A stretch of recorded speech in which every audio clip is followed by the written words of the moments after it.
Hello guys, welcome back to my channel. നമ്മളിന്ന് കുറച്ച് informative ആയിട്ടുള്ള കാര്യങ്ങളാണ് സംസാരിക്കാൻ പോകുന്നത്, കുറച്ച് സീരിയസ് ആയിട്ടുള്ള കാര്യങ്ങൾ. ഓക്കെ, നമ്മൾ വെക്കേഷനൊക്കെ കഴിഞ്ഞു. ഇനി പിള്ളേർ ജൂൺ 2 മുതൽ സ്കൂളിലോട്ട് പോകാൻ പോകണല്ലേ. അപ്പോൾ ഈ സ്കൂളിൽ പോകുന്നതിന് മുന്നേ പാരൻസിന് ഭയങ്കര ടെൻഷൻ ഉണ്ടാവും, ഭയങ്കര ആകാംക്ഷയിൽ. ഇപ്പം നല്ല ബാഗ് വാങ്ങുന്നു, ഷൂസ് വാങ്ങുന്നു, യൂണിഫോം പുതിയത് തയ്ക്കുന്നു, അങ്ങനെ ഭയങ്കര ത്രിൽഡായിരിക്കുമല്ലേ പാരൻസും കുട്ടികളും. അപ്പം ഈ ഒരു ത്രില്ലെന്ന് പറയുന്നത് ഈ ഒരു ഫസ്റ്റ് ഡേ കൊണ്ട് അവസാനിക്കേണ്ടതാണോ, അതോ കുറച്ചും കൂടി ഈ ഒരു 10 മാസത്തെ ആ ഒരു ജേർണിയിലേക്ക് കുട്ടികളെ കുറച്ചും കൂടി മെൻ്റലി ആൻഡ് ഇമോഷണലിയും കൂടി പ്രിപ്പയർഡ് ആക്കി കഴിഞ്ഞാൽ ഈ ഒരു ജേർണി ഭയങ്കര ഒരു കളർഫുള്ളായിട്ട് നമുക്ക് കൊണ്ടുപോകാൻ പറ്റുമല്ലേ.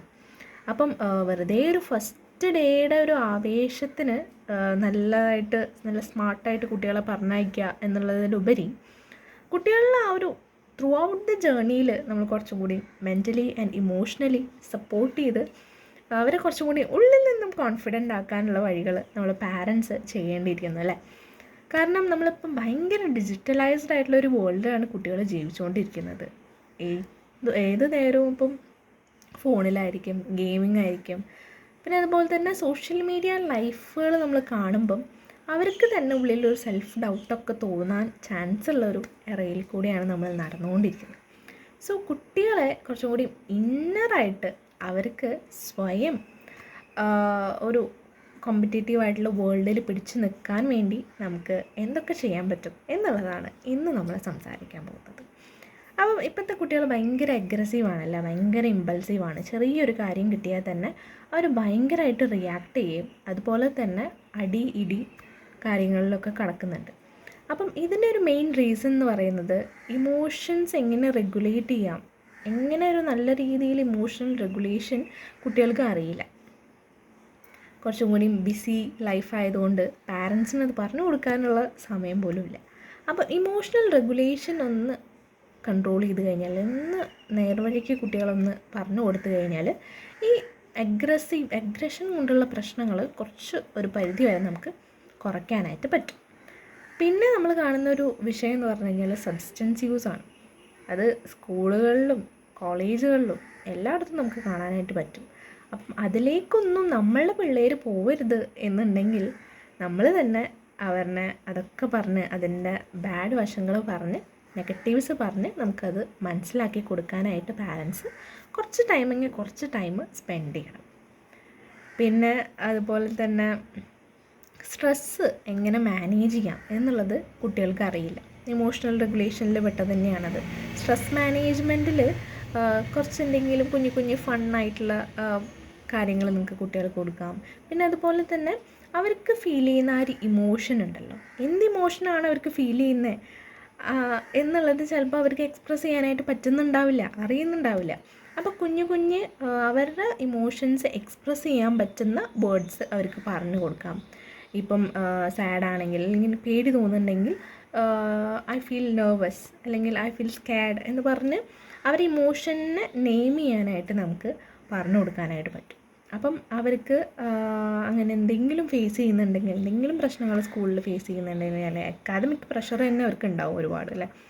പിന്നെ പിയേഴ്സുമായിട്ടുള്ള കമ്പാരിസൺസ് നമ്മൾ പാരൻസ് ആയാലും ടീച്ചേഴ്സ് ആയാലും നടത്തുന്നുണ്ട്.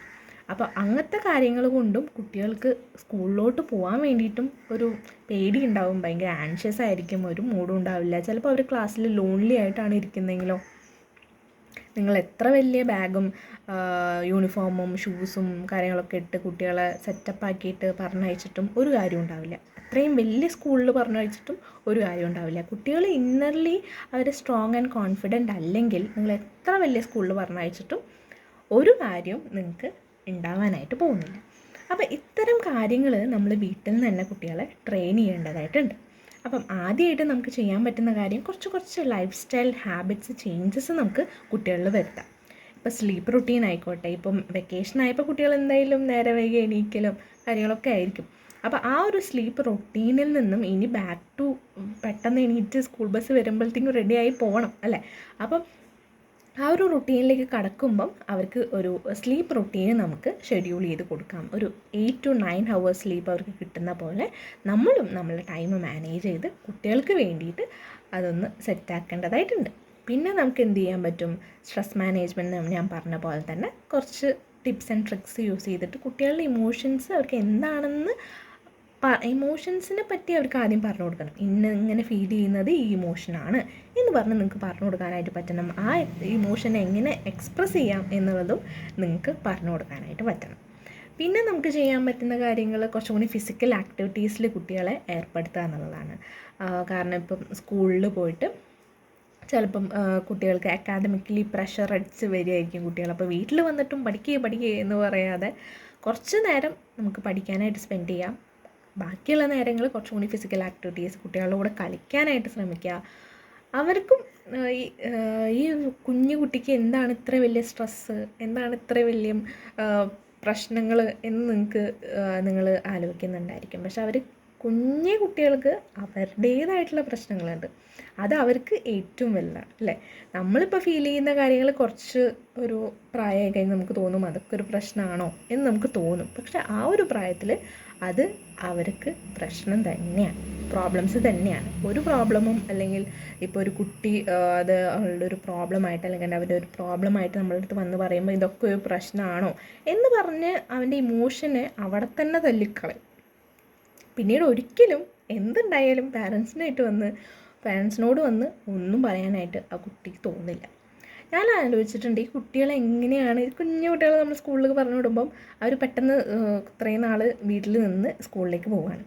പെട്ടെന്ന് ഒരു ചേഞ്ചസ് വരിക, അവരെങ്ങനെ ആ ഒരു ക്ലാസ് റൂമിൽ ഇരിക്കുന്നുണ്ടാവും, എങ്ങനെ ഫ്രണ്ട്സിനെ മേക്ക് ചെയ്യുന്നുണ്ടാവും, ഇനി ഫ്രണ്ട്സ് ഉണ്ടാവില്ലേ, ഒറ്റയ്ക്ക് ഇരിക്കുകയായിരിക്കുമോ, കരയായിരിക്കുമോ, പിന്നെ ടീച്ചേഴ്സിന് എന്തായിരിക്കും അവരെ പറ്റിയിട്ടുള്ള ഒരു പിക്ചർ എന്തായിരിക്കും, അവരെങ്ങനെയായിരിക്കും ഫ്രണ്ട്സിനോട് കമ്മ്യൂണിക്കേറ്റ് ചെയ്യുന്നുണ്ടാവുക, എന്തായിരിക്കും കമ്മ്യൂണിക്കേറ്റ് ചെയ്യുന്നുണ്ടാവുക, ഇനിയിപ്പം വീട്ടിൽ ഫോണിൽ കളിക്കുന്ന ഗെയിംസിനെ പറ്റിയിട്ടായിരിക്കും അവർ ചർച്ച ചെയ്യുന്നുണ്ടാവുക എന്നൊക്കെ പറ്റി ഞാൻ ആലോചിക്കാറുണ്ട്. പിന്നെ നമ്മളുടെ കേട്ടിട്ടുണ്ട് കുട്ടികൾക്ക് സ്ഥിരമായിട്ടുള്ള ഫ്രണ്ട്സൊന്നും ഉണ്ടാവില്ല. അവർക്ക് ഓരോ ദിവസവും ഓരോ ഫ്രണ്ട്സ് ആയിരിക്കും. ചിലപ്പം അവൻ എന്നെ അടിച്ചെന്നോ എന്തെങ്കിലും ഒന്ന് പിച്ചീന്നൊക്കെ പറഞ്ഞിട്ട് വേറെ ഫ്രണ്ടിനായിട്ട് കമ്പനി ആവുന്ന ഒരു തരത്തിലുള്ള കുട്ടികളൊക്കെ ഉണ്ട്. അപ്പം അവരെങ്ങനെയാണ് ആ ഒരു സ്കൂൾ ലൈഫിൽ അവർ അഡാപ്റ്റ് ചെയ്ത് പോകുന്നത് എന്ന് ഞാനിങ്ങനെ ആലോചിച്ചിട്ടുണ്ട്. കാരണം നമ്മൾ പഠിക്കുന്ന സമയത്ത് ഈ ചില ഇൻ്റലക്ച്വലി കുറച്ച് ബാക്കിലോട്ട് നിൽക്കുന്ന കുട്ടികളെ ഭയങ്കരമായിട്ട് ഹറാസ് ചെയ്യുന്നതും ബുളി ചെയ്യുന്നതും ഞാൻ കണ്ടിട്ടുണ്ട്. അവർ അതിനായിട്ടൊന്നും റിയാക്ട് ചെയ്യുക കാര്യങ്ങളൊന്നും ചെയ്യില്ല. പക്ഷേ എന്നിരുന്നാലും അവർക്കത് ഹേർട്ട് ചെയ്യുന്നുണ്ടാവില്ല. അപ്പം നമ്മളുടെ കുട്ടികൾ കാരണം ഒരു കുട്ടിക്ക് ഹേർട്ട് ചെയ്യുന്നുണ്ട് എന്നുണ്ടെങ്കിൽ അത് നമ്മുടെ പരാജയമാണല്ലേ. അപ്പം പാരൻസ് അത് എന്തായാലും ശ്രദ്ധിക്കേണ്ട ഒരു കാര്യമാണ്. കാരണം നമ്മളുടെ കുട്ടി കാരണം വേറൊരാൾക്കൊരു ബുദ്ധിമുട്ടുണ്ടാവരുത് എന്നുള്ളത് നമ്മൾ ഏറ്റവും ശ്രദ്ധിക്കണം. പിന്നെ സ്കൂളിലോട്ട് പറഞ്ഞു വിട്ട് കഴിഞ്ഞാൽ നമ്മൾ ഉത്തരവാദിത്വം കഴിഞ്ഞു എന്ന് കരുതരുത്. കാരണം നമ്മളുടെ കുട്ടികളാണ്, നമ്മളുടെ വീട്ടിൽ വളർന്ന, നമ്മളുടെ സാഹചര്യങ്ങൾ കണ്ട് വളർന്ന കുട്ടികളാണ് ഈ സ്കൂളിലോട്ട് പോകുന്നത്. അപ്പോൾ നമ്മളെ സാഹചര്യങ്ങളും നമ്മൾ അവർക്ക് കൊടുക്കുന്ന കാര്യങ്ങളും നല്ലതായി കഴിഞ്ഞാൽ അവരുടെ പെരുമാറ്റത്തിലും നമുക്കത് കാണാനായിട്ട് പറ്റും. അപ്പോൾ കുട്ടികളെ നല്ല രീതിയിൽ ട്രെയിൻ ചെയ്ത് ആ ഒരു അക്കാദമിക് ജേർണിയിലോട്ട് വെൽ പ്രിപ്പയർഡ് ആക്കിയിട്ട് നമുക്ക് എല്ലാവർക്കും പറഞ്ഞയക്കാം. അപ്പം എല്ലാ പാരൻസും കുട്ടികളും ഭയങ്കര ത്രിൽഡായിരിക്കും. അപ്പോൾ അതിനൊപ്പം തന്നെ നമ്മൾ ഈ കുറച്ച് ഇമോഷണലി അല്ലെങ്കിൽ മെൻ്റലി അവരെങ്ങനെ പ്രിപ്പയർ ചെയ്യാം എന്നുള്ളതും കൂടി പാരൻസ് ഒന്ന് കൺസേൺഡ് ആയിക്കഴിഞ്ഞാൽ ഭയങ്കര നന്നായിരിക്കും. പിന്നെ ഒരു കാര്യം എന്താണെന്ന് വെച്ച് കഴിഞ്ഞാൽ ഈ ഫസ്റ്റ് ഡേ മാത്രം ചെയ്യേണ്ട ഒരു കാര്യമില്ല. ത്രൂ ഔട്ട് അവർക്ക് ഒരു mental and emotional wellbeing maintain ചെയ്യുക എന്നുള്ളത് ഈ ചെറുപ്പം മുതലേ പാരൻസ് ട്രെയിൻ ചെയ്യുന്നത് പോലെ ഇരിക്കും. അപ്പം അവർക്ക് നല്ലൊരു ഫ്യൂച്ചർ നമുക്ക് സമ്മാനിക്കാനായിട്ട് ഇപ്പം തന്നെ കുറച്ചും കൂടി മെൻ്റലി ആൻഡ് ഇമോഷണലി അവരെ വെൽ പാക്ക്ഡ് ആക്കിയിട്ട് സ്കൂളിലോട്ട് പറഞ്ഞു വിടാനായിട്ട് ശ്രമിക്കുക.